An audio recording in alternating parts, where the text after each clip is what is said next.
Hello, this is Hunk Marvel, and I saw Star Wars Episode 7 The Force Awakens on opening night, and here's my review. If you don't want to know what happens, don't watch. Okay, you start out with the opening crawl. Luke has vanished after the Empire fell. In Luke's absence, the First Order rises, and they want to find Luke and kill him. And the Resistance, with the aid of the Republic, wants to find Luke so he could save the day or whatever. And the opening crawl was cool, but in the first images, you see the background of a planet, and in the foreground there's a ship, but everything's very dark, and you see this black, dark, phallic shape rising with the planet in the background, so it looks like a black penis. I couldn't believe it. The penis was a ship traveling with a planet in the background. It looked like a black phallic shape. I'm not imagining it. I'm telling you the truth. See it for yourself if you want. But I'm thinking, oh, this does not portend good things. This is Kylo Ren. He's the one with the red lightsaber. He's the Sith villain. His real name is Ben Solo, and he's the son of Leia and Han Solo. And early in the film, he stops a laser blast in mid-air. So, wow, he's a pretty powerful Sith. He could stop a laser blast in mid-air. The laser blast was fired by this guy who was sent on a mission by Leia to find a gadget that has a map to Luke Skywalker. So Leia sends him to this planet, Jakku, which looks like Tatooine, and he ends up putting the map into this droid here. This droid bumps into her and follows her and stays with her. This is a former stormtrooper.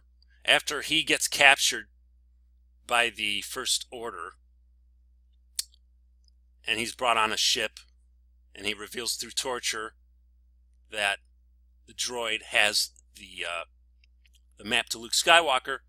This guy, Finn, a former stormtrooper and a defector, helps him escape in a TIE fighter. They end up crash landing on Jakku after getting shot in outer space. And they just happen to crash land within walking distance of her and this droid. It's ridiculous. Poe Dameron, the Resistance pilot, has no interaction whatsoever with Rey, who is the daughter of Luke Skywalker and someone else.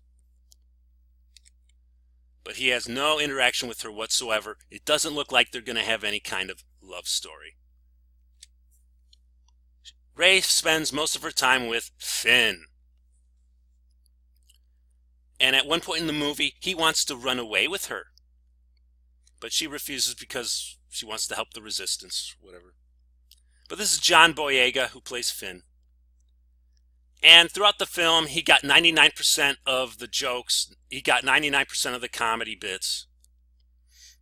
And I felt like I was watching one of those sitcoms on the Disney Channel. That's how he acted. He says things funny. He doesn't say funny things. He says things funny. It's like he got the same acting coach as those kids on the Disney Channel. I felt like I was watching a Disney sitcom. And he reveals at some point that he used to be a janitor, and that he became a stormtrooper, and in his first assignment, after his first assignment, he left because he didn't want to kill villagers. So all of a sudden, he's this great warrior who's able to hold his own against Kylo Ren. It doesn't make any sense. The guy who's able to stop a laser beam in midair, and he could put up a fight, a former janitor, is able to put up a good fight against him. And after Finn is defeated by Kylo Ren, and Finn drops the blue lightsaber that used to belong to Luke, Kylo Ren tries to use the Force to make it fly into his hand. But he's unable to make it fly into his hand because she uses the Force to make it fly into her hand. And then she goes on to defeat him. She totally defeats him.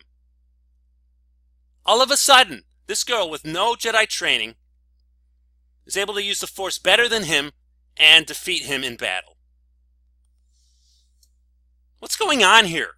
Where's the logic? It's not much of a villain, is it? And there was another Death Star, only this time it was called Starkiller Base, and it could destroy whole systems instead of just one planet, like the Death Star. It's just getting ridiculous. It's just an absurd thing. And the Resistance flies to Starkiller Base, and they end up destroying the shields, which allows Poe Dameron, the rebel pilot, to destroy an oscillator or something, and it blows up, and the planet blows up itself, and they win. And then Rey ends up taking the map and bringing it to the Resistance, and they're able to find Luke Skywalker, and at the end, she finds Luke. But Han Solo dies at the hands of Kylo Ren, the Sith. So there are no scenes with the original trio together. So good job, J.J. Abrams. I guess the J.J. stands for Jar Jar. Jar Jar Abrams, the moron. No scenes whatsoever with the original trio. Thanks a lot. You're an idiot. I mean, those were some of the best scenes in the original trilogy. The interaction between these three. And you didn't feel the need to put that in the film for your lame story. Hopefully in the next films, these two will have some interaction. At least we'll have that, hopefully. Hopefully they won't screw that up. But I'm not getting my hopes up. By the way, Boba Fett does not appear. Because that's what we'd want, right? But of course there's no Boba Fett. No Boba Fett whatsoever. Thanks for nothing. Jar Jar Abrams. Luke Skywalker, as I said, doesn't appear until the final few seconds of the film. Rey flies the Millennium Falcon with Chewie, with the help of the map, to find Luke at his Jedi temple. It's a beautiful scene outdoors. And she climbs a mountain or something, and lush greenery, beautiful seaside scenery. And she shows him his old blue lightsaber. And he doesn't say one word. He takes his hood off, reveals a beard, a metallic hand, and long hair. Looks pretty cool, but he doesn't say one word. I mean, that's the biggest thing that I wanted out of this film. To see Mark Hamill reprise his role as the great hero of Star Wars. And we don't see him until the last few seconds, and he doesn't say a word. So critics have said that Episode 7 is a rehash of Episode 4, and they're right. So we had, in the beginning, the black phallic shape with the planet in the background, which portends very bad things. We have Kylo Ren, who's able to stop a laser beam in mid-air. And it just suspends in mid-air. Poe Dameron has no interaction with Rey whatsoever. She spends all her time with him. And at one point, he wants to run away with her. They just happen to crash land within walking distance to Rey and the droid. Poe Dameron should have been in the film way more. This former janitor is all of a sudden this great warrior who's able to hold his own and wound Kylo Ren.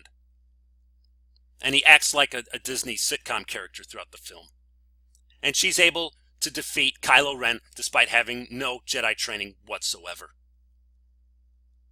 What's going on here? Starkiller Base is ridiculously powerful. It's even more hard to believe than the Death Star, but I was willing to accept the Death Star. But Starkiller Base is ridiculous. It can destroy multiple planets at the same time. No scenes with the original trio whatsoever. Thanks a lot, Jar Jar Abrams.